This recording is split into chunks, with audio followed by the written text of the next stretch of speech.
Bonjour et bienvenue sur Meuse FM, très heureux de vous retrouver. Meuse FM en visite dans les musées de Meuse aujourd'hui, direction le musée de la Princerie à Verdun. Marion Steph, directrice du musée de la Princerie de Verdun, nous présente ce musée.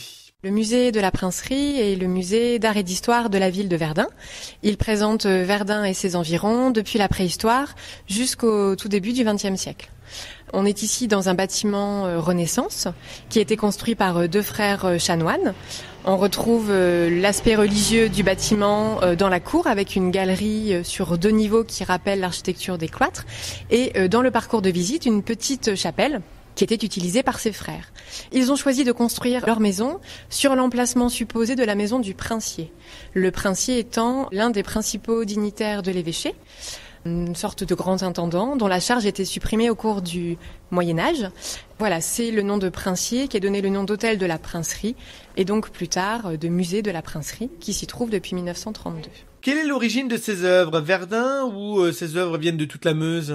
Essentiellement Verdun, mais également dans les environs de la Meuse, jusqu'en Lorraine, voire plus largement au niveau national et même extra-européen pour certaines collections que l'on conserve, notamment d'art décoratif. À la fois au niveau chronologique, au niveau thématique et géographique, les collections sont très très vastes. Rentrons dans le musée pour découvrir quelques œuvres.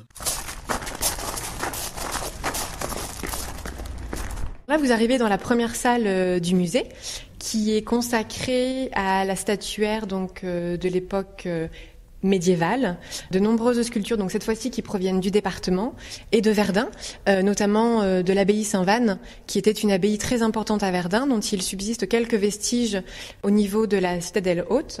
Vous présentez donc certaines sculptures également qui viennent de Mont-de-Vent-Sacé, qui sont des sculptures particulièrement intéressantes, notamment une Vierge romane qui est exposée dans la chapelle dont je vous parlais tout à l'heure, qui est l'une des plus anciennes sculptures conservées dans le département.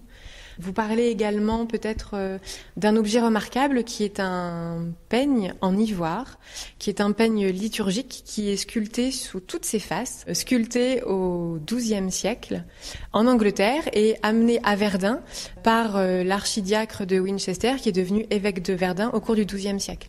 Donc c'est un objet remarquable parce qu'il est très petit, il mesure à peu près 10 cm sur 12 et il est sculpté sur toutes ses faces, même sur les tranches, par des scènes de la vie du Christ. Donc là, on est sur quelque chose vraiment caractéristique de l'art roman qui avait horreur du vide et ce qui explique le travail vraiment remarquable du sculpteur qui l'a réalisé. Ce sont des objets très très rares. On parle de peigne liturgique parce qu'il était utilisé en fait avant les cérémonies religieuses par l'évêque pour se coiffer. Donc il y avait une dimension symbolique très forte dont très peu d'exemples sont conservés en France. Vos salles sont clairement définies en termes de chronologie historique. Exactement. Alors le parcours, en fait, continue ensuite plus chronologiquement avec une salle consacrée à la préhistoire où on retrouve notamment une dent de mammouth qui est assez intéressante, c'est une curiosité, qui a été découverte juste à côté de Verdun.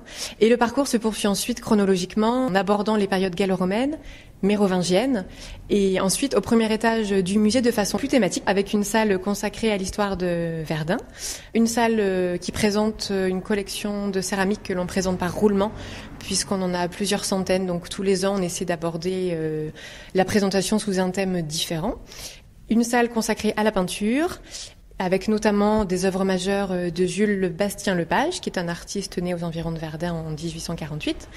Et pour terminer, une salle d'armes, donc essentiellement centrée sur la période de 1870, sachant que le musée ne traite pas de la Première Guerre mondiale, puisque d'autres institutions le font très bien à Verdun, notamment sur les champs de bataille.